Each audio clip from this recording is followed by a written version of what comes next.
हरे कृष्णा। तो आज हम भक्ति रसामृत सिंधु का 14वां अध्याय प्रारंभ करने जा रहे हैं। ये 14वां अध्याय का शीर्षक है भक्ति की पात्रता, अर्थात भक्ति करने के लिए कौन कौन सी योग्यता होनी चाहिए। क्या कोई भी व्यक्ति भक्ति कर पाते हैं या इसके लिए कुछ विशेष उनको योग्यता अर्जन करनी पड़ती है? क्या करना होता है ताकि वो भक्ति करे और भगवत धाम जाए। तो इस बारे में इस अध्याय में चर्चा की गई है। कुछ जो विद्वान हैं वो ऐसा सोचते हैं कि ज्ञान और त्याग महत्वपूर्ण कारक होते हैं, लेकिन भक्ति विज्ञान के अनुसार, श्रीमद् भागवतम आदि भक्ति पुस्तक के अनुसार ये वस्तु जो है वस्तु स्थिति या नहीं है। जो भक्ति करते हैं उनके अंदर ऑटोमेटिकली ज्ञान और वैराग्य प्रवेश करते हैं। हाँ, जैसे कि ज्ञान और त्याग का अनुशीलन जो कृष्ण भावनामृत में पाँव जमाने के लिए अनुकूल होता है, भले ही प्रारंभ में इसे स्वीकार किया जाए, लेकिन बाद में उसको तिरस्कार करना पड़ता है। भक्ति है कृष्ण से प्रेम करना, कृष्ण का प्रेम पूर्वक सेवा करना है भक्ति। अगर कोई आपको पूछे कि भाई भक्ति क्या है, तो एकदम सिंपल है कि भगवान श्री कृष्ण की प्रेममयी सेवा, इसे कहते भक्ति। और अगर कोई ज्ञान और त्याग में इतना ज़्यादा घुस जाएंगे तो फिर वो भक्ति नहीं कर पाएगा, क्योंकि ज्ञान और त्याग हो सकता है भक्ति में सहायक हो, लेकिन भक्ति किसी चीज़ पर डिपेंडेंट नहीं है। इसलिए जो व्यक्ति कोई भी भक्त से मिलने के बाद जब भक्ति करना शुरू कर देते हैं तो ऑटोमेटिकली उनके अंदर त्याग यानी वैराग्य और ज्ञान प्रवेश कर जाते हैं। ये भागवतम के भी श्लोक में वर्णन है।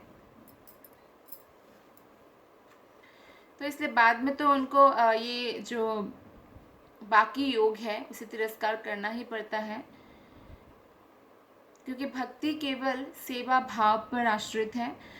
अगर आपके अंदर भगवान कृष्ण के प्रति, भगवान कृष्ण के भक्तों के प्रति, या तदिया यानी ब्रजधाम, यमुना जल के प्रति या तुलसी देवी के प्रति सेवा भाव है, तो बस यही योग्यता है। अन्य किसी पर भक्ति आश्रित नहीं है। उसे निष्ठा के अतिरिक्त और कुछ नहीं चाहिए, बस निष्ठावान होना ज़रूरी है भक्ति में। और ऐसा कुछ पट्टू भक्तों का ये अभिमत है कि मानसिक चिंतन, जिसको ज्ञान का अनुशीलन भी कहा जाता है, या योगाभ्यास करना या कोई कृत्रिम तपस्या करना, हो सकता है भवबंधन से छूटने का अनुकूल हो। लेकिन अगर कोई व्यक्ति के हृदय में भक्ति नहीं है और सिर्फ ज्ञान है या योगाभ्यास आदि है या कोई कठिन तपस्या आदि है, तो उसका हृदय कठोर हो जाता है। भक्ति हृदय को, हमारे हृदय को बहुत कोमल बनाते हैं। इसीलिए जो भक्ति में जो सन्यासी है, भक्ति में आगे बढ़े हुए व्यक्ति, तो ऐसा हो सकता है कि अपने शिष्य को सिखाने के लिए कोई गुरु बाहर से बहुत कठोर लगे, लेकिन अंदर से वो एकदम मक्खन जैसे कोमल होते हैं, जैसे गुलाब की पंखुड़ियाँ ऐसे कोमल होते हैं, बहुत ही कंपेशनेट होते हैं। तो इस तरह से भक्ति करने से कोई भी व्यक्ति जो है कठोर नहीं बनते, लेकिन बाकी योग में जो है वो कठोर बनता जाता है। तो इसीलिए ज्ञान योग या योगाभ्यास या कठोर कोई तपस्या करना ये भक्ति की उन्नति में बिल्कुल सहायक नहीं हो सकता। वस्तुतः कृष्ण भावनामृत अर्थात स्वयं भक्ति ही भक्तिमय जीवन में प्रगति करने का एकमात्र उपाय है। तो भक्ति क्या है? कृष्ण की प्रेममय सेवा, और यही भक्ति में प्रगति करने का एकमात्र उपाय है, अन्य कोई उपाय नहीं है। तो भक्ति ही करना है और भक्ति ही भक्ति का कारण है, मतलब कार्य और कारण दोनों ही हुआ। जैसे भगवान सभी चीज़ों का, कारणों का कारण है, और भगवान ही हमारा कार्य है। हम आत्मा हैं, भगवान के अंश हैं, तो कृष्ण की सेवा करना हमारा प्राइमरी ड्यूटी है, हमारा जो है कार्य है। भगवत गीता में भगवान कहते हैं कि भक्त्या माम अभिजानाति, भक्ति से ही केवल कोई मुझे जान सकता है, अन्य विधि से नहीं। और गीता में अपने उपदेश के प्रारंभ में भगवान कृष्ण अर्जुन से कहते हैं, चूँकि तुम मेरे भक्त हो अतएव मैं तुम्हें इन रहस्यों का शिक्षा दूंगा। उस समय तो बहुत बड़े बड़े ऋषि मुनि थे, बहुत बड़े बड़े तपस्वी लोग भी थे। वो द्वापर युग का अंत समय था, कलयुग नहीं शुरू हुआ था। फिर भी भगवान श्री कृष्ण ने अपने सखा अर्जुन को ही भगवत गीता के लिए चुना। क्यों? क्योंकि अर्जुन में वो दोनों क्वालिटी है। एक तो वो भगवान के भक्त हैं और वो भगवान को परम मित्र मानते हैं। भगवान से ज़्यादा वो किसी को भी प्रेम नहीं करते, कृष्ण से सर्वोच्च प्रेम करते हैं। तो इसीलिए उनको ये क्वालिफिकेशन है कि वो भगवत गीता को जो रहस्य है वो उनके सामने खोला जाए और वो समझ पाए। वैदिक ज्ञान का अर्थ है अंततो गत्वा परमेश्वर को समझना और उनके धाम में प्रवेश करने की विधि जो है वो है भक्ति। तो वैदिक ज्ञान का जो मेन अर्थ है, जैसे कोई ज्ञान का अनुशीलन कर रहे हैं, वेद उपनिषद पुराण पढ़ रहे हैं, पर अगर वो वेद उपनिषद पुराण पढ़ने के बाद भी भगवान श्री कृष्ण की स्थिति को नहीं जान पाए और कृष्ण भक्ति तक प्रगति नहीं कर पाए तो सब एक्चुअली व्यर्थ हो जाता है। और इस प्रकार जो है अगर हमें भगवत धाम में प्रवेश करना है, कृष्ण लोक में या वैकुंठ धाम में, तो निश्चित रूप से हमें भगवान श्री कृष्ण की भक्ति करनी होगी और कोई भी विकल्प नहीं है इसका। और सभी प्रामाणिक शास्त्रों ने इसको स्वीकार किया है। बहुत सारे ज्ञानी लोग हैं, ज्ञानी लोग मतलब जो ज्ञान योग का अनुशीलन करते हैं। भक्त भी आपस में, भक्त एक्चुअली पूर्ण ज्ञानी होते हैं क्योंकि वो यथार्थ चीज़ों को समझते हैं शास्त्रों के हिसाब से। लेकिन जो भक्ति विहीन होते हैं, सिर्फ शास्त्रों का अध्ययन करते हैं पर कार्य में वो भगवान की सेवा नहीं करते हैं या चिंतन में लगे रहते हैं, तो ऐसे जो उन लोगों के बारे में बताया गया है कि ज्ञानी लोग भक्तियों की उपेक्षा करते हैं और दार्शनिक खोज में अन्यों को परास्त करने के प्रयास मात्र में वे भक्तिभाव उत्पन्न नहीं कर पाते। क्योंकि ज्ञानी लोग जो शास्त्रों का ज्ञान लेते हैं, बहुत सारा बुक्स पढ़ते हैं, इसलिए टू मच बुक्स पढ़ना भी मना करते हैं। क्योंकि व्यक्ति जब ज्ञान के अनुशीलन में लग जाते हैं और कार्य से कोई भी भगवान की सेवा नहीं करते, जैसे भगवान को भोग लगाना, भगवान को स्नान कराना, भगवान की कीर्तन करना, भगवान का जप करना, ये सब नहीं करते, तो एक्चुअली उनको पूर्ण ज्ञान कभी प्राप्ति नहीं हो सकती। तो ज्ञानी तो कहते हैं, लेकिन फिर भी वो भक्तियों की उपेक्षा करने के कारण उनको पूर्णता प्राप्त नहीं होता है। बस वो दूसरों को परास्त करने में कैसे तर्क वितर्क करे और परास्त करे, उसमें लगे रहते हैं। इसमें एक कथा से हम समझ सकते हैं बहुत अच्छा कि जो भक्त होते हैं वो इतना तर्क वितर्क करते भी नहीं हैं।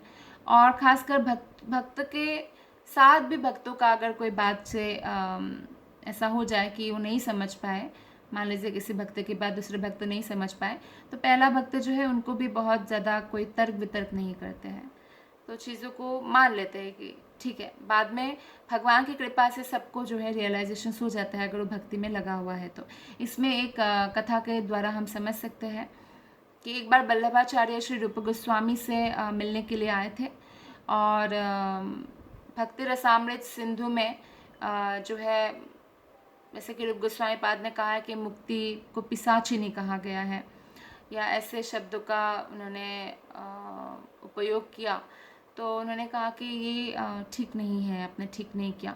तो रूप गोस्वामी पाद ने उनको करेक्ट करने का कोई प्रयास नहीं किया और कुछ भी नहीं कहा। लेकिन जब रूप गोस्वामी पाद के अंडर उस समय शिक्षा प्राप्त कर रहे थे शीलजीव गोस्वामी, जो बहुत विदग्ध पंडित थे शास्त्रों का और भक्ति में भी बहुत उच्च लेवल के थे, तो उनको रूप गोस्वामी पाद ने कहा कि आप वल्लभाचार्य जी की सेवा कीजिए और वो यमुना स्नान करने जाएंगे तो जो भी सहायता है आप उनको जो है मदद कर दीजिए। तो जीव गोस्वामी जब जा रहे थे तो रास्ते में बहुत ही विनम्रता पूर्वक उन्होंने रूप गोस्वामी पाद से कहा कि एक्चुअली रूप गोस्वामी पाद ने वल्लभाचार्य से कहा, आई एम सॉरी। तो रूप गोस्वामी पाद ने जो ये लिखा है भक्ति रसामृत सिंधु में, तो ये बिल्कुल सही है। और कैसे सही है, वो बहुत विनम्रता पूर्वक जो है शास्त्रों के आधार पर उन्होंने बताया।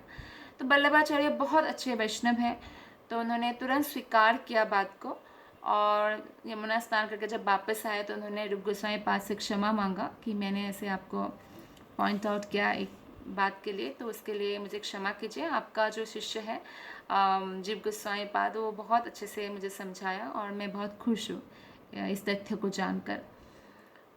तो आपने यहाँ देखा कि रूप गोस्वामी पाद ने सही लिखा था, फिर भी उन्होंने वल्लभाचार्य जी को करेक्ट करने की कोशिश नहीं किया। और जीव गोस्वामी पाद ने बहुत विनित रूप से उनको बताया, और वो इतने बड़े वैष्णव होने के बाद भी उनके अंदर थोड़ा सा भी अहंकार नहीं है कि जीव गोस्वामी इतना छोटा होकर उनको कुछ बता रहे हैं, और उन्होंने तुरंत स्वीकार किया और आके क्षमा भी मांगा। ये वैष्णवों के महानता है, ये सद्गुणों का विकास है उनके अंदर, कि वो किसी भी स्थिति में जो है अहंकार को प्रश्रय नहीं देते।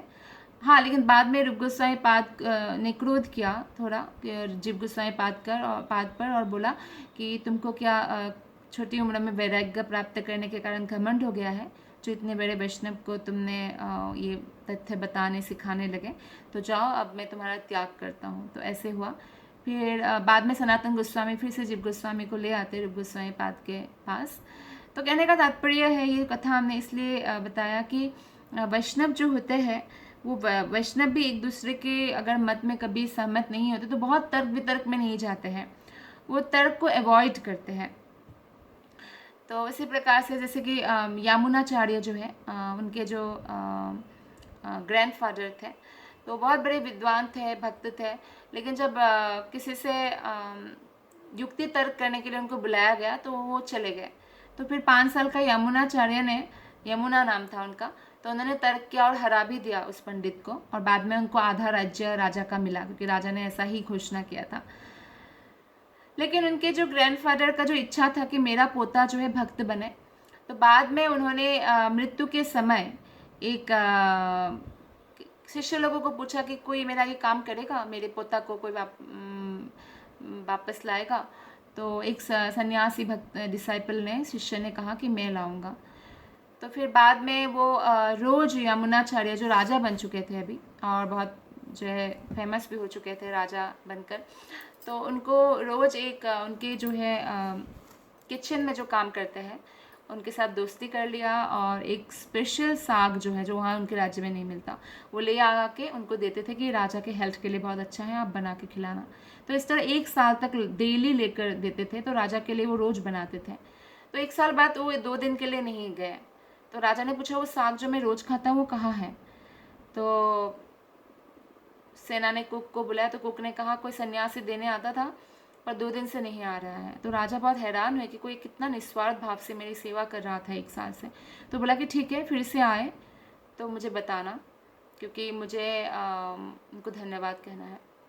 तो 2 दिन बाद जब सन्यासी आए तो राजा के पास ले गए, तब उन्होंने बताया कि आपके जो ग्रैंडफादर है, तो उन्होंने बहुत बड़ा जो है खजाना आपके लिए छोड़ के गए हैं। तो चाहते थे मरने से समय पहले, वो बोल रहे थे कि ये खजाना मेरे पोते तक पहुंचा देना, तो लेकिन आपको खजाना लेने अकेले जाना पड़ेगा और कोई सेना आपके साथ नहीं जाएंगे। तो राजा तैयार हो गए खजाने के नाम पर। तो जब जा रहे थे घोड़े से, तो जगह जगह पर वो सन्यासी रुक के, जब उनका संध्या बंदन करना होता है, जप करना होता है, नदी में स्नान करना, भगवान की भक्ति मूलक जो चीज़ें देख देख कर यमुनाचार्य को अपने बचपन याद आया और भक्ति पुनः उनको मन में जागृत हो गया, और उन्होंने बोला मुझे खजाना वजाना नहीं चाहिए, मैं भक्ति करने जा रहा हूँ, मुझे राज्य भी नहीं चाहिए। तो बोला कि नहीं, आप खजाना देख लो, उसके बाद आपको नहीं चाहिए आप डिसाइड कर लेना। तो फिर राजा तैयार होते हैं, फिर उनको रंगराज का जो है दर्शन कराते हैं, जैसे कि श्रीरंगम मंदिर है, तो वहाँ भगवान कृष्ण का दर्शन करके वो पूर्णतया कृष्ण भक्त बन जाते हैं। तो इस प्रकार हम देखते हैं कि भक्ति करने के लिए जो है भक्ति ही सहायक बनते हैं। जैसे कि यमुनाचार्य ने भक्ति किया, और उनको ऐसे कोई तर्क वितर्क, भक्तों को इतना ज्ञानी लोगों की तरह जो है, ज्ञानी लोग बहुत तर्क वितर्क में जाते हैं और दूसरों को परास्त करने में लगे रहते हैं। तो श्रीमद् भागवत में 11.20.31 में कृष्ण कहते हैं, हे उद्धव, जो लोग मेरी सेवा में गंभीरता पूर्वक लगे हुए हैं उनके लिए दार्शनिक चिंतन तथा कृत्रिम वैराग्य का अनुशीलन उपयुक्त नहीं होता है। जैसे कि जब चैतन्य महाप्रभु गए थे बनारस, और प्रकाशानंद सरस्वती और उनके हज़ारों जो सन्यासी शिष्य हैं, उन्होंने उनको मीटिंग में बुलाया था ये पूछने के लिए थोड़ा तर्क वितर्क करने के लिए बुलाया था, लेकिन जब महाप्रभु का विनम्रता उन्होंने देखा कि महाप्रभु तर्क में बिल्कुल इंटरेस्टेड नहीं थे, और जब सब लोग उनकी विनम्रता देखकर स्तंभित हो गए थे, तब महाप्रभु ने बोला कि उनको जब पूछा कि आप इतने विद्वान हैं, फिर आप हरिनाम का कीर्तन क्यों करते रहते हैं, आप वेदांत सूत्र या वेदों का ज्ञान क्यों नहीं देते हैं लोगों को, या क्यों नहीं इसका अनुशीलन करते हैं। तो महाप्रभु ने कहा कि मेरे गुरु ने कहा है मैं महामूर्ख हूँ, तो इसलिए मैं जो है हरिनाम कीर्तन करके भगवत धाम जा सकता हूँ। तो इसलिए क्योंकि बृहद नारदीय पुराण में भी कहा गया है हरे नाम हरे नाम एव केवलम कलो नास्तिव नास्तिव नास्तिव गतिरन्य था। तो इस प्रकार इसलिए मैं ऐसा कर रहा हूँ। लेकिन प्रकाशानंद सरस्वती बड़े विद्वान थे और वो जानते थे कि चैतन्य महाप्रभु बचपन में खेल खेल में ही जो विश्व विजयी पंडित है उनको हरा दिया था तर्क में, खेल खेल में। तो ऐसा तो हो नहीं सकता, तब वो भी भक्त बन जाते हैं, उनका शरणागत हो जाते हैं चैतन्य महाप्रभु का। तो इस प्रकार हम देखते हैं कि भक्त में ये जो गुण है वो स्वतः आता है। वो तर्क में दूसरों को परास्त करने में नहीं जाते हैं। वो कृष्ण से प्रेम कैसे करना है, भक्तों से कैसे प्रेम करना है, मैत्री भाव रखना है, उस पर ध्यान देते हैं। तो कृष्ण कहते हैं कि वैराग्य या जो है ज्ञान का अनुशीलन या भक्ति में काम नहीं आएगा। जब कोई व्यक्ति मेरा भक्त बन जाता है तो उसे भौतिक भोग के त्याग के सारे फल स्वतः उपलब्ध हो जाते हैं और उसे परम सत्य को समझने के लिए काफ़ी ज्ञान प्राप्त हो जाता है।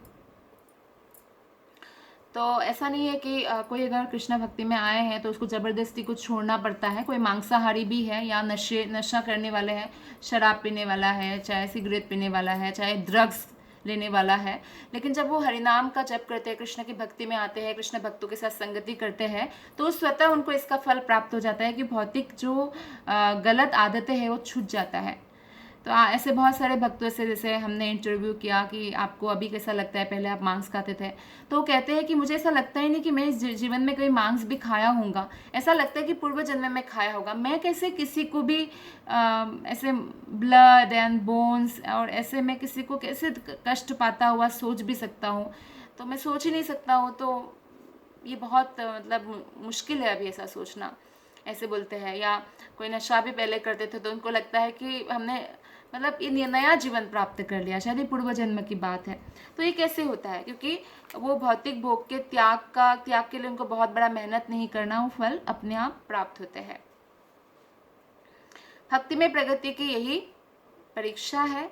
भक्त कभी अंधकार में नहीं रह सकता, क्योंकि जब भक्ति करते हैं तो कृष्ण उन पर विशेष दया दिखाते हैं और अंतःकरण से, परमात्मा रूप में हमारे अंदर है, अंतःकरण से हमें प्रकाश प्रदान करते हैं। ददामी बुद्धि योगम त्वम, मैं उनको बुद्धि प्रदान करता हूँ, कृष्ण कहते हैं।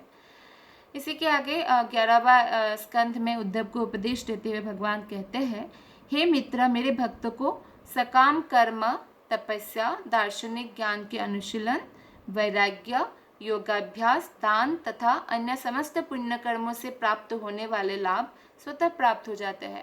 तो ऐसा नहीं, अच्छा मैं अगर कोई सकाम कर्म नहीं करूँगा या मैं अगर कोई जो है तपस्या नहीं करूँगा जैसे बाकी तपस्वी लोग करते हैं, तो क्या मुझे कोई फल प्राप्त होगा? वो भगवान स्वयं गारंटी दे रहे हैं कि जितने भी तपस्या का, जितने भी योगाभ्यास का या ज्ञान के अनुशीलन का या सकाम कर्म कांड का जो फल है वो भक्ति करने से स्वतः प्राप्त हो जाता है। उसको वो किसी भी चीज़ से डिप्राइव्ड नहीं रहता, यानी वो किसी भी चीज़ से वंचित नहीं रह जाता है। इन भक्तों को सारी वस्तुएं उपलब्ध रहती है, फिर भी कृष्ण कहते हैं सबको सब कुछ उपलब्ध कराता हूँ मैं, लेकिन फिर भी भक्त जो है भक्ति के अतिरिक्त और कुछ भी नहीं मांगता मुझसे, कुछ भी नहीं चाहता। लेकिन फिर भी अगर कोई भक्त ऐसा कुछ चाहे कि मुझे भौतिक लाभ मिल जाए या मुझे स्वर्ग की प्राप्ति मिल जाए या वैकुंठ की प्राप्ति मिल जाए, तो कृष्ण कहते हैं तो मेरी अहेतु की कृपा से उसकी सारी इच्छाएं सरलता से पूरी हो जाती है। तो लोग कृष्ण को बहुत बदनाम करते हैं, कहते हैं नहीं कृष्ण की भक्ति मत करो तो कृष्ण सब कुछ आपसे छीन लेंगे। सब कुछ कृष्ण का ही दिया हुआ है, और कृष्ण तो अपने भक्तों को बोलते हैं कि अगर उन्होंने ऐसा कुछ इच्छा भी रखा तो उनकी सारी इच्छाएं भक्ति करने से सरलता से पूरी हो जाती है। तो इसलिए हमें ऐसा नहीं सोचना चाहिए कि अच्छा कृष्ण की भक्ति करने से जो मेरे पास है क्या वो भी चला जाएगा, इस डर के साथ नहीं रहना चाहिए, क्योंकि भगवान स्वयं इसमें गारंटी देते हैं 11.20.32 एंड 33 श्लोक में भागवतम। वस्तुतः ऐसा व्यक्ति जो कृष्ण भावनामृत विकसित हो जाने पर भी भौतिक भोग के प्रति लिप्त रहता है, जैसे वो कृष्ण भक्ति में तो आए लेकिन बहुत सारा भौतिक भोग में है अभी। मान लीजिए कोई भी आसक्ति है, उनको भौतिक आसक्ति, इंद्रिय तृप्ति करने की इच्छा है, लेकिन अगर वो प्रामाणिक गुरु के निर्देश के अनुसार नियमित भक्ति करते रहते हैं तो ऐसे मनोवृत्ति से वो छूट जाते हैं। उसके बाद रूप गोस्वामी पाद संस्तुति करते हैं कि मनुष्य को चाहिए कि इंद्रिय भोग में लिप्त ना हो, और जो भी उसका, जैसे कुछ चीज़ें ऐसे कुछ बहुत सारे पसंदीदा चीज़ें होता है लोगों का खाने का, लेकिन वो एक नियम बनाए कि उन सारी चीज़ों को कृष्ण के लिए प्रेम पूर्वक बनाए, कृष्ण को भोग लगाए और तभी खाए। ये युक्त वैराग्य कहा जाता है। यानी जैसे मान लीजिए किसी को पिज्ज़ा ही बनाना है तो वो पिज्ज़ा बनाए घर में बेस बनाए, पिज्ज़ा बनाए और उसको जो है तुलसी पत्र चढ़ाकर कृष्ण को भोग लगाए और फिर ही ग्रहण करे। जो भोग लगा हुआ नहीं है ऐसा कोई भी खाद्य पदार्थ वो ग्रहण ना करे, बस इतना नियम पालन करने से उनका आत्यंतिक कल्याण हो जाएगा। तो इसको कहते हैं युक्त वैराग्य।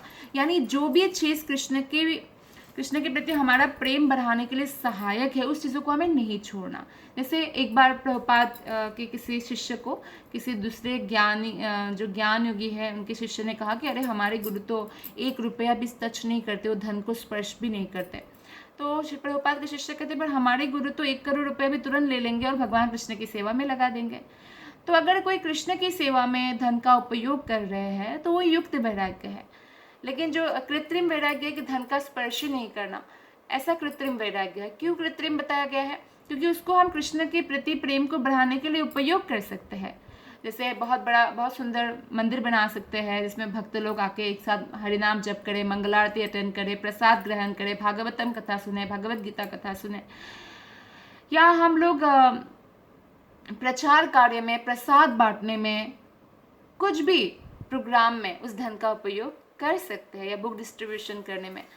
तो फिर उसको त्यागना नहीं चाहिए जो भी हम भगवान की सेवा के लिए उपयोग कर सकते हैं। कोई भी सात्विक जो आहार है वो आप बनाइए और कृष्ण को भोग लगाइए और फिर ग्रहण कर सकते हैं। प्रत्येक भौतिक वस्तु से निर्विशेषवादी कतराते हैं, जैसे नमक बिना ही आहार ग्रहण करना, क्योंकि वो इंद्रियों को तृप्ति नहीं देना चाहते हैं, वो इंद्रियों को जो है कंट्रोल करना चाहते हैं। तो ये भी एक विधि है, पर ये विधि जो है परमानेंट सोल्यूशन नहीं है। अगर हमें जीवा को कंट्रोल करना है तो जीभा को कुछ भी स्वाद दिए बिना हम कंट्रोल नहीं कर सकते। स्टोमक, उदर को कंट्रोल करना है तो उदर को खाना खाए बिना रहने देने से वो कंट्रोल नहीं होगा। हो सकता है उसकी इच्छाएं और बढ़ जाए जो सूक्ष्म रूप से हमें नज़र ना आए, इसलिए बहुत लोगों का पतन भी होता है। लेकिन भक्ति में क्या होता है? जीभा को स्वाद दो कृष्ण प्रसाद का, पेट को भी भरो कृष्ण प्रसाद से। तो हम पेट पर भी कंट्रोल कर सकते हैं, फिर जीभा से भी। और पेट को कंट्रोल करने का उपाय है कि हम एकादशी व्रत का पालन करें। तो इसलिए जो भी निर्विशेषवादी है वो भले ही कठोर तपस्या करते हैं, ऐसा रूप गोस्वामी पाद कहते हैं, श्रील प्रभुपाद कहते हैं, लेकिन वो भगवान की सेवा के अवसर से वंचित रहने के कारण जो है उनको पूर्ण सिद्धि नहीं मिलता है। ऐसा बहुत उदाहरण है हमारे समाज में जिसमें निराकारवादी जो है, निर्विशेषवादी है, उनका पतन हो जाता है। वो ऐसे तो बहुत कठोर तपस्या करते हैं, भौतिक इंद्रिय तृप्ति से भी दूर रहते हैं, लेकिन ऐसा हो जाता है कुछ समय बाद वो इतना फ्रस्ट्रेटेड हो जाते हैं कि वो भौतिक इंद्रिय तृप्ति करने लग जाते हैं, और या तो वो कोई पॉलिटिक्स में या कोई समाज कल्याण के कुछ और कार्य में लग जाएंगे, लेकिन भगवान को खोजने का जो कार्य है वो उनका रुक जाता है। इसलिए जगत मिथ्या, जगत को मिथ्या कहकर छोड़ने से ही हम पूर्ण वैराग्य प्राप्त नहीं कर सकते हैं। जब इस जगत को हम हर एक वस्तु को कृष्ण के संबंध में देखने का प्रयत्न करते हैं, कृष्ण से संबंध जोड़ने के लिए उसका उपयोग करते हैं, तब जाकर जो है हम पूर्ण वैराग्य को ऑटोमेटिकली प्राप्त करते हैं। तो भक्ति का रहस्य क्या बताया है भक्ति रसामृत सिंधु से, कि जो भी भगवान की सेवा में काम आए उन चीज़ों को हमें त्याग नहीं करना चाहिए। जैसे श्रील प्रभुपाद ने उपयोग किया टाइपराइटर कृष्ण के बुक्स लिखने के लिए, या बोलकर लिखने वाला मशीन, बोलते हैं, रिकॉर्ड करते हैं, फिर उनके शिष्य लोग उसे टाइप करते हैं, ट्रांसक्राइब करते हैं, या टैप रिकॉर्डर, माइक्रोफोन, या जो है उड़ने वाला जो जहाज़ है उसमें गए, वो बहुत जगह पे प्रचार करने के लिए 12 साल में करीब 18 बार पूरी पृथ्वी का भ्रमण किया। तो कृष्ण की सेवा में उसका उपयोग किया। तो उसका त्याग करना इसलिए ज़रूरी नहीं है। जैसे कि आपके पास बहुत बड़ा कोठी है, तो कोठी छोड़ के आपको जंगल जाने की ज़रूरत नहीं है, उस कोठी को भगवान की सेवा में लगाना है। जैसे कभी कभी हम भगवत गीता का क्लास रख सकते हैं, कीर्तन रख सकते हैं, भक्तों को बुला सकते हैं, और गाड़ी है तो किसी भक्तों की सेवा में लगा सकते हैं, या उस गाड़ी को मंदिर जाने के लिए उपयोग कर सकते हैं, भक्तों से मिलने जाने के लिए उपयोग कर सकते हैं। तो इस प्रकार इसको युक्त वैराग्य कहते हैं, और रूप गोस्वामी पाद ने हमें इसी का जो है शिक्षा प्रदान किया है इस अध्याय में। तो कि भक्ति संपन्न करने के सिद्धांतों का हमें कभी त्याग नहीं करना चाहिए, और भक्ति के लिए जो नियमित विधि विधान है उसका हमें पालन करना चाहिए। खासकर जब भक्ति में हम शुरुआत में होते हैं तो विधि विधानों को पालन करना दृढ़तापूर्वक, ये बहुत ज़रूरी है।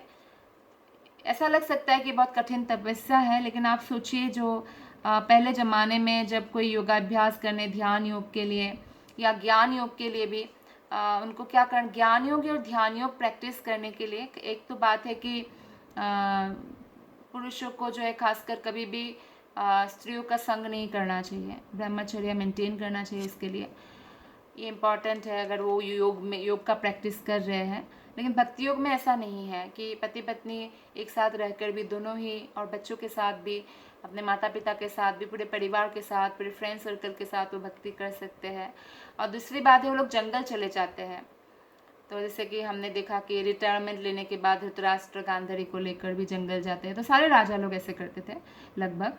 तो जंगल जाना क्या आसान है, जंगल में रहना क्या आसान है, उसमें कितना हिंस्र जानवर रहते हैं, कीड़े मकोड़े रहते हैं, सांप रहते हैं, खाने को भी कुछ नहीं मिलता, उसके लिए आपको कठोर श्रम करना पड़ता है, फल लेने जाना पड़ता है रोज़, या तो लकड़ी इकट्ठा करके लाना पड़ेगा, कोई झोपड़ी बनाना पड़ेगा, बारिश होगी, धूप होगी, उसमें गर्मी सर्दी लगेगी, कपड़े भी पर्याप्त नहीं होता। तो इतना आसान नहीं होता जंगल का लाइफ। तो भक्ति योग तो हमें बस अपने अपने घर में रहकर करना है, और इतना सरल है कि कोई भी वस्तु का त्याग नहीं करना है, कोई वस्तु छोड़ना नहीं है, कृष्ण से जोड़ना है ना। और सात्विक वस्तु को हम कृष्ण को भोग लगाकर खाना है। और सात्विक चीज़ में इतना वेराइटीज़ है कि लोग गिनते गिनते थक जाएंगे। तो इसलिए हमें इस युक्त वैराग्य को सीखना चाहिए। ये भक्ति संपन्न का जो विधि विधान है उसका कठोरता से पालन करना चाहिए, और आध्यात्मिक गुरु जो भी नियम बताए उसे हमें केवल श्रवण नहीं करना चाहिए, उसका इम्प्लीमेंटेशन, कार्यकरी करना चाहिए अपने जीवन में। तो किन वस्तुओं को हम स्वीकार करेंगे, किन वस्तुओं को ठुकराएंगे, भक्ति की दृष्टि से देखना चाहिए। प्रतिकूल से वर्जनम, जो प्रतिकूल है उसको वर्जन कर देना चाहिए। जैसे कि जनसंग या असत्संग, जनसंग में असत्संग, प्रजल्प, अत्याहार, प्रयासच्च, प्रजल्पो, नियमाग्रह, जनसंगस्य लोल्यम च। तो ये सब जो है लालच और दूसरी बातें करना और बेकार की बातों में अपना समय नष्ट करना, तो ये सब हमें जो है त्याग देना चाहिए। तो इससे क्या होगा कि हमारा जीवन बहुत व्यवस्थित हो जाएगा और सुखमय हो जाएगा। तो इसलिए भगवान की भक्ति में अगर हम बहुत सिंसियर हो जाते हैं तो भगवान ही भक्त का मार्गदर्शन करने के लिए गुरु रूप में, करुणा अवतार है गुरु कृष्ण का, तो हमारे सामने प्रकट होते हैं।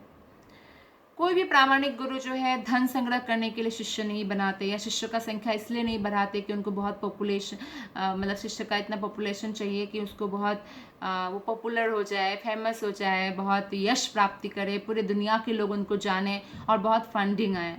तो ये प्रामाणिक गुरु नहीं हो सकते। प्रामाणिक गुरु धन संग्रह करते हैं तो कृष्ण की सेवा के लिए, कोई धन संग्रह अपने इंद्रिय तृप्ति के लिए नहीं करते हैं, या धन संग्रह करने के लिए किसी भी अयोग्य शिष्य को शिष्य नहीं बनाते। जैसे कि आप इस्कॉन टेम्पल में देखते हैं कि कम से कम 2 साल तक जो है हरे कृष्ण महामंत्र का 16 माला डेली करना होगा, एक भी दिन ब्रेक किए बिना।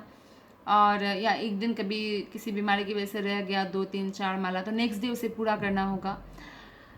और 4 नियम पालन करना होगा, मांस नहीं खाना, नशा नहीं करना, जुआ नहीं खेलना, अवैध संबंध नहीं करना।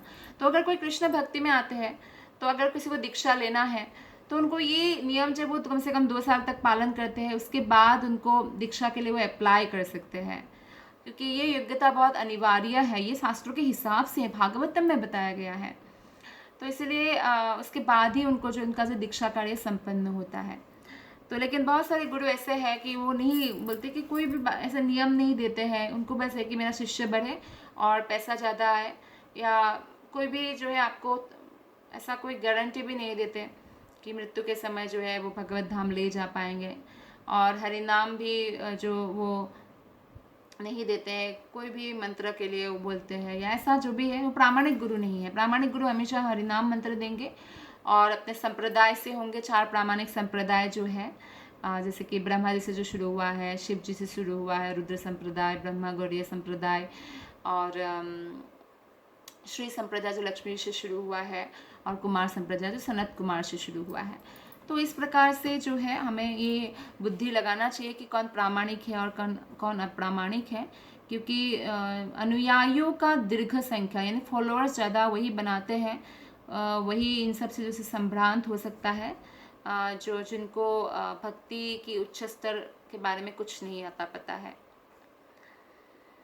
तो इसलिए अगर कोई ऐसे भौतिक चीज़ों के पीछे भागते हैं, मेरा बहुत फॉलोअर्स हो, मेरा बहुत नाम कमाओ, या मैं बहुत धन कमा लो लोगों से डोनेशन ले लेके, तो उनकी भक्ति मंद पड़ जाती है। इसलिए भक्तों को गुरु परंपरा के सिद्धांतों का कड़ाई से पालन करना चाहिए। तो जो भी कृष्ण भावना भावित व्यक्ति है, अगर उनको अपने मन को शुद्ध करना है, या किसी भी कर्म की विशुद्धिकरण प्रक्रिया करना है, पश्चाताप भी करना है, तो उनको कोई और तरीके से विधि विधान पालन करने की आवश्यकता नहीं होती, क्योंकि उनका शुद्धिकरण की प्रक्रिया उनके हृदय में है। कृष्ण के प्रति जो प्रेम भाव है, सेवा भाव है, जो हरे कृष्ण महामंत्र का कम से कम 16 माला डेली करते हैं, तो उसी से उसको प्राप्त हो जाता है।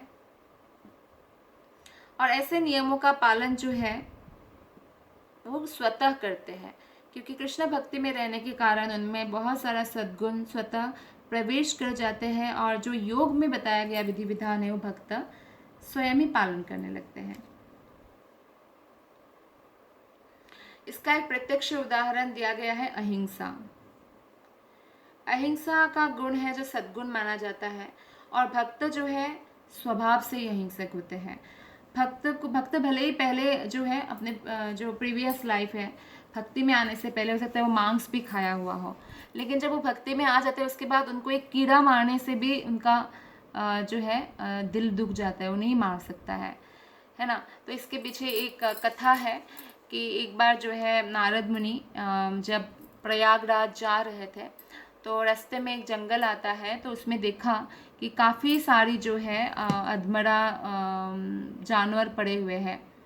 तो अधमरा जानवर पड़े हुए हैं, तो उनको लगा कि पता नहीं अधमरा जानवर कितना तड़प रहे हैं और ऐसा कुकार्य किसने किया। तो नारद मुनि बोलते हैं कि इतना जो है बड़ा पाप किसने किया। तो मृगारी आके बोलते हैं मैंने किया, क्योंकि मेरे पिता ने मुझे ऐसे ही सिखाया कि इन सबको अधमरा मारना है, तो तड़प तड़प के मर जाएंगे, और ये लोग तड़पते तो मुझे मज़ा आता है, ऐसे बोल रहे हैं। तो फिर नारद मुनि ने कहा कि आपको मालूम है इसका इक्वल पेन आपको भी मिलने वाला है, और आपके लिए वेट कर रहे हैं नरक में ये सारे प्राणी जो है। तो इसीलिए आपको ऐसा कोई कार्य नहीं करना है जिससे आपका जो है भविष्य जो है बहुत खराब हो जाए, आपको नरक में इतना कष्ट भुगतना पड़े। तो क्योंकि शुद्ध भक्त है नारद मुनि, और मृगारी के हृदय में उनकी बात तुरंत प्रवेश कर गया। तो मृगारी ने कहा लेकिन मैं एक शिकारी हूँ, और मैं शिकार करके अपने बीवी बच्चों को खिलाता हूँ, अगर मैं शिकार नहीं करूँगा तो मैं खिलाऊँगा कैसे।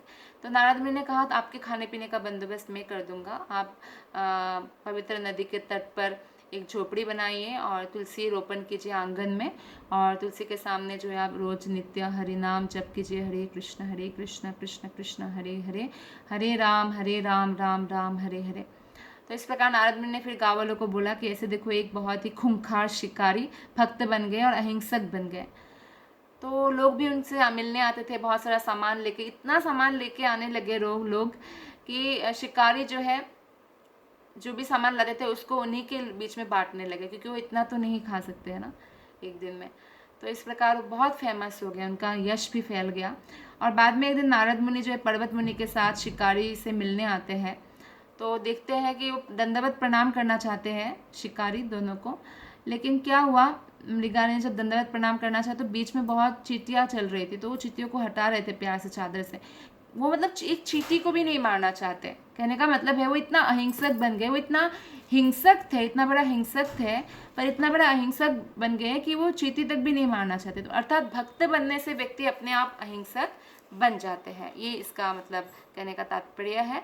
और जहाँ तक शाकाहारी भी एक अच्छा गुण माना जाता है, बहुत लोग शाकाहारी होने का प्रयत्न करते हैं, लेकिन भक्त तो स्वतः ही शाकाहारी है। एक भक्त में देवताओं का समस्त सद्गुण प्रवेश कर जाता है। तो शाकाहारी बनने के लिए भक्तों को कोई बहुत बड़ा मेहनत करने की ज़रूरत नहीं है। वो कोई भी जीव का जो है हत्या करके अपने प्लेट में वो सब चीज़ें नहीं खाना चाहते हैं, वो वही खाते हैं जो कृष्ण को भोग लगता है। हाँ, ये बात है जीवा जीवस्य जीवनम, तो शाकाहारी चीज़ों में भी वो जीवात्मा ही है, लेकिन भगवान ने हमारे लिए वही बनाया है, तो भगवान को इसलिए भोग लगा के खाना है। अगर कोई भोग लगाए बिना उन जीवात्माओं को खाते जो तरु तृण में है या अन्न में है, तो उनको भी पाप लगता है, उनको भी नरक जाना पड़ता है। तो इसलिए कृष्ण को भोग लगाए बिना कभी भी नहीं खाना चाहिए। इसलिए भगवत गीता में कृष्ण ने कहा है जो भोग लगाए बिना खाते हैं वो चोर है और पापी है। जो एक ही साथ चोर और पापी है वो सुखी कैसे हो सकता है। तो इसीलिए भक्त बनने से ऑटोमेटिकली कोई भी व्यक्ति किसी भी देश का बेस्ट नागरिक बन जाते हैं, समस्त सद्गुण आता है, वो अपने आप स्वतः ही अहिंसक और शाकाहारी बन जाते हैं, जिसके लिए बाकी लोग बहुत मेहनत करते हैं। तो स्कंद पुराण में जो ये कथा है जो अभी अभी हमने बताया कि नारद मुनि ने कैसे एक मृगारी हिंसक मृगारी को अहिंसक बना दिया, केवल कैसे हरि नाम प्रदान करके। तो श्रील रूप गोस्वामी यहाँ पुष्टि करते हैं कि चेतना एवं शारीरिक कर्म की शुद्धि, तपस्या, मन शांति आदि गुण भक्ति में तल्लीन रहने वाले व्यक्ति में स्वतः प्रकट हो जाते हैं। तो कोई अगर भक्ति में तल्लीन है और निरंतर भक्ति का अभ्यास कर रहे हैं, भले ही उस व्यक्ति को पता ना चले, जैसे कि फ्लाइट जब ऊपर उड़ने लगती है तो जब चढ़ती है तो पता चलता है, उतरती है तो पता चलता है, लेकिन बीच में जब वो बहुत सारा 1000 किलोमीटर क्रॉस करते हैं तो हमें ऐसा लगता है कि चल नहीं रहा है, क्योंकि कोई भी जर्किंग नहीं होता है। तो इसी प्रकार से भक्ति में जब हम नए नए आते हैं तो हमें पता चलता है वाह कितना कुछ चेंज हो रहा है, कितना कुछ गलत चीज़ों से मेरा मन हट रहा है, मन कितना शुद्ध होने के प्रयास में है। और या कभी किसी का पतन होता है तो भी उनको पता चलता है। लेकिन भक्ति में जो हम अगर डेली नियमों का पालन कर रहे हैं, हरिनाम जप कर रहे हैं, तो ऐसा पता ना भी चले कि हम भक्ति में प्रगति कर रहे हैं, लेकिन एक्चुअली हम बहुत तीव्र गति से प्रगति करते रहते हैं। जैसे एक फ्लाइट तीव्र गति से उड़ता रहता है आसमान में, जबकि हमें लगता नहीं है कि वो अभी कितना गतिमान है। तो इसी प्रकार से तो हमें इसलिए अगर हम भक्ति करते हैं तो हमारा शुद्धिकरण होता है, मन का भी शांति प्राप्त होता है, तपस्या भी ऑटोमेटिकली प्रकट होता है हमारे अंदर, बहुत सारे गुण हमारे अंदर प्रकट हो सकता है। तो इसलिए अगर हम किसी भी परिवार परिजन का भी भला चाहते हैं तो किसी भी प्रकार से अगर वो भक्ति में उनको ला सकते हैं तो हम खुद अपनी आंखों से उनके अंदर बहुत चेंज देख पाते हैं। तो श्री रूप गोस्वामी जो है यहाँ पुष्टि करते हैं नवविधा भक्ति का, श्रवण, कीर्तन, विष्णु स्मरण या भगवान की पूजा अर्चना, वंदना, साख्यम, दास्यम, आत्मा निवेदनम, पाद सेवनम आदि। तो इस प्रकार जो ये समस्त नवविधा भक्ति है, एक एक विधि इतना पावरफुल है कि एक विधि का भी फॉलो करके कोई सर्वोच्च सिद्धि प्राप्त कर सकता है। जैसे कि श्रवण में परीक्षित महाराज ने सर्वोच्च सिद्धि प्राप्त किया, कीर्तन में सुखदेव गोस्वामी ने कथा कहकर प्राप्त किया। कीर्तन मतलब कथा कहना भी होता है और हरे कृष्ण महामंत्र का जोर जोर से कीर्तन करना भी होता है। और स्मरण में प्रहलाद महाराज का नाम आता है। तो इसी प्रकार से पाद सेवनम में लक्ष्मी जी का नाम आता है, हमेशा कृष्ण के चरण कमलों की सेवा करती है। पृथु राजा का नाम आता है अर्चनम में, पूजा अर्चना में आता है। और अक्रूर जो है, जो कृष्ण को लेने आए थे मथुरा, बलराम जी और कृष्ण को लेकर गए थे, वो वंदना किया था कृष्ण का बहुत सुंदर, वो वंदना में उनका नाम आता है। हनुमान जी जो दास्य भाव में रामचंद्र की सेवक के रूप में प्रसिद्ध है। अर्जुन जो है सखा के रूप में है, और बलि महाराज ने अपने सर्वस्व दान कर दिया। तो इस प्रकार से भगवान को प्रसन्न किया। तो इन नवविधा भक्ति का जो पूरा पैकेज हमें श्रील प्रभुपाद ने दिया है, अगर हम फॉलो कर पाते हैं, जैसे कि अम्बरीश महाराज ने किया, तो फिर हमारा अत्यंतिक कल्याण हो सकता है। तो ऐसे भी भक्त हुए हैं जिन्होंने भक्ति के सारे विधियों को एक साथ पूरा किया। किसने पूरा किया? ये हमारे 9th कैंतो भागवतम के 4था अध्याय श्लोक नंबर 18 से 20 में अम्बरीश महाराज के बारे में बताया गया है, जो पूरी पृथ्वी का राजा थे। उनके पास सब कुछ संपत्ति था, राजकोष था, एकदम उनका पूरा धन धान्य से संपन्न था, ऐश्वर्य से संपन्न थे, लेकिन वो हमेशा अपने मन को कृष्ण के चरण कमलों में स्थित रखते थे और अपने वाणी को कृष्ण के लीलाओं के वर्णन करने में लगाते थे अम्बरीश महाराज। इसलिए उनको मत पर भक्त कहा गया है। उन्होंने अपने हाथों को भगवान के मंदिर साफ करने में लगाया। राजा को क्या ज़रूरत है, लेकिन उन्होंने फिर भी मंदिर साफ करने में लगाया। और कानों को भगवान के दिव्य महिमाओं के श्रवण में लगा दिया और अपनी आंखों को मंदिर में सुंदर अर्च विग्रह का दर्शन करने में लगा दिया। तो ये सब हमें सीखना है अम्बरीश महाराज से कि समस्त इंद्रियों को हम किस प्रकार एक साथ भगवान की सेवा में लगा सकते हैं, और अपने जो शरीर को भगवत भक्तों के संगति करने में लगा दिया। तो जब हम किसी का संगति करते तो उसके साथ उठते हैं, बैठते हैं, खाना खाते हैं।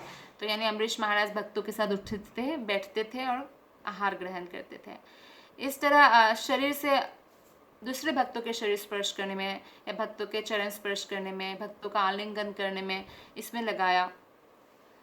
और महाराज अम्बरीश ने केवल शुद्ध भक्तों की संगति की और अन्य किसी के शरीर का स्पर्श नहीं होने दिया, क्योंकि शरीर स्पर्श से भी जो है क्या होता है, दूषित हो जाते हैं व्यक्ति। जैसे आप किसी व्यक्ति से बात करते हैं ना, उनकी बातों से आपके अंदर प्रभाव पड़ता है, दूषित होता है मन। तो ऐसे शरीर भी शरीर को स्पर्श करते कोई दूषित व्यक्ति का वो दूषित होता है। जैसे कि चैतन्य महाप्रभु ने जब आलिंगन किया, जगाई मधाई जो है वो दोनों अपराध किया था नित्यानंद प्रभु का, तो नित्यानंद प्रभु ने उनको क्षमा किया और बताया कि एक भाई ने उनको बचाया। तो उस भाई का जब आलिंगन किया चैतन्य महाप्रभु ने, तो महाप्रभु एकदम से काले हो गए, क्योंकि उनके सारा पाप महाप्रभु ने ले लिया।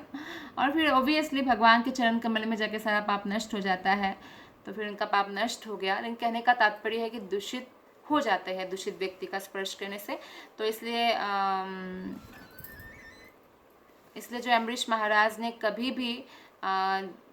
भी ऐसा नहीं किया कि वो किसी असत संगति किया, वो हमेशा भक्तों का ही संगति किया। तो अम्बरीश महाराज जो है, उन्होंने कृष्ण को अर्पित तुलसी दल और फूलों को सूंघने में अपने नथुनों को, नाक को व्यवहार किया। कृष्ण को जो फूल अर्पण करते चरण कमलों में, तुलसी, उसको सूंघते हैं और फिर तुलसी को खा भी लेते हैं, है ना, सर में लगाते हैं, सूंघते हैं, खा लेते हैं तुलसी को। तो इस प्रकार जो है कृष्ण प्रसाद खाने में अपने जीभ का सदुपयोग किया अम्बरीश महाराज ने। अम्बरीश महाराज जो है कृष्ण को उत्तम प्रसाद जो है अर्पित करते थे, क्योंकि वो राजा थे। तो उनके सामर्थ्य के हिसाब से वो बहुत सारे उत्तम प्रकार का व्यंजन बनाकर अर्पित करते थे, क्योंकि उनके पास कोई अभाव नहीं था। लेकिन हर व्यक्ति अपने सामर्थ्य के अनुसार भगवान को अर्पित कर सकते, भगवान इससे भी प्रसन्न हो जाते हैं। उनकी राजसी शान में कोई कमी नहीं थी, क्योंकि उनके महल में सुंदर मंदिर था। मंदिर भी उन्होंने बहुत सुंदर बनाया था, जितना बना सकते हैं एक पूरी पृथ्वी के राजा होने के नाते, जिसमें कीमती सामान लगाया गया था, मोतिया या सोना चांदी सब लगाकर जो है महल बनाया था भगवान का। और इस प्रकार जो है भगवान का अच्छा विग्रह था और उसमें उत्तम भोजन वो अर्पित करते थे।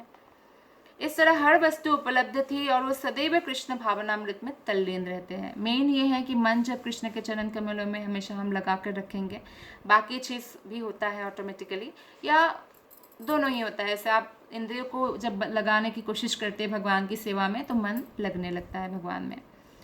भाव यह है कि हमें महान भक्तों के पद चिन्हों का अनुसरण करना चाहिए, जैसे कि अम्बरीश महाराज, जैसे कि प्रहलाद महाराज, ध्रुव महाराज। यदि हम भक्ति की सारी विधियों को संपन्न ना भी कर सके, तो कम से कम एक विधि तो अवश्य पूरा करें, अच्छे से पूरा करें, जैसे कि पूर्ववर्ती आचार्यों ने किया। कृष्ण के बारे में श्रवण तो हम कर ही सकते हैं।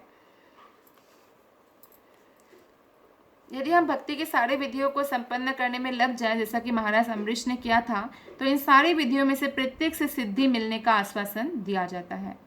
तो किसी में भी हमें सिद्धि प्राप्त हो सकता है, और सारा का सारा पालन करें अम्बरीश महाराज की तरह, तो क्या बात है। किसी विधि की प्रथम पूर्णता के साथ ही बस थोड़ा सा आगे बढ़ने से ही हमें भौतिक कलम से हम छूट जाते हैं और मुक्ति ऐसे भक्त की दासी बन जाती है। तो इस प्रकार जैसे कि बिल्वा मंगल ठाकुर है और बहुत सारे भक्त हैं जो ऐसे उच्च कैटेगरी के भक्त हैं कि मुक्ति उनके पीछे पीछे चलती है, और भक्तों को तो मुक्ति ऑटोमेटिकली प्राप्त होता है, उनको मुक्ति के लिए अलग से प्रयास करने की आवश्यकता नहीं है। जो भक्त हैं उनको भक्ति के साथ साथ कर्मकांड, तपस्या, तीर्थ स्नान या ज्ञान अनुशीलन या वैराग्य या मुक्ति, ये सब ऑटोमेटिकली प्राप्त होता है। तो श्री रूप गोस्वामी कहते हैं कि कभी कभी भक्ति के विधानों वैदी भक्ति को आचार्यगण राजसी ऐश्वर्य के भक्ति मार्ग भी कहते हैं, क्योंकि भक्ति योग के लिए आपको कोई भी अपना जो है रहन सहन, जैसे मान लीजिए आप महल में रहते तो आपको झोपड़ी में रहने की ज़रूरत नहीं है, आप जैसे भी रह रहे हैं उसी स्थिति में भक्ति कर सकते हैं। भक्ति किसी चीज़ पर डिपेंड नहीं है। भक्ति के लिए आवश्यकता है कृष्ण के प्रति श्रद्धा, कृष्ण को परम भगवान के रूप में स्वीकार करना, कृष्ण को परम मित्र मानना और कृष्ण की सेवा में लगे रहना, यही पात्रता है भक्ति की। बहुत बहुत धन्यवाद। हरे कृष्ण।